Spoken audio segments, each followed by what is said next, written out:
ఇప్పుడు చెప్పబోయే కవిత యుద్ధం కాదు శాంతి కావాలి. ఉగాది వచ్చింది కొత్త ఆరంభాల సందేశంతో, కానీ ప్రపంచం ఇంకా పాదగాయాలు మోస్తుంది. యుద్ధం అంటే కేవలం సరిహద్దుల మధ్య గోడ కాదు, అది మనసుల మధ్య పెరిగే చీకటి.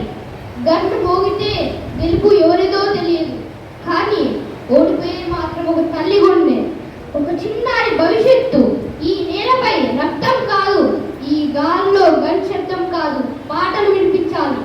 యుద్ధం కాదు శాంతి కావాలి, అహంకారం కాదు అనురాగం కావాలి.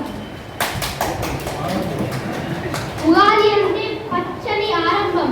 ఈ ఉగాదికి మనం ప్రతిజ్ఞ చేద్దాం.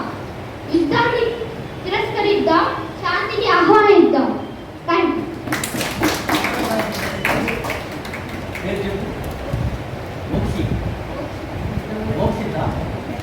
మోక్షిత్ దాసరోజు మోక్షిత్. చాలా నువ్వే రాసావా కవిత? ఎంత బాగా రాసావా! ఇంత చిన్న వయసులోనే రాస్తే రేపు అంతా ప్రపంచాన్ని ఏదే కవి చిరంజీవికి ప్రత్యేకమైనటువంటి అభినందనలు.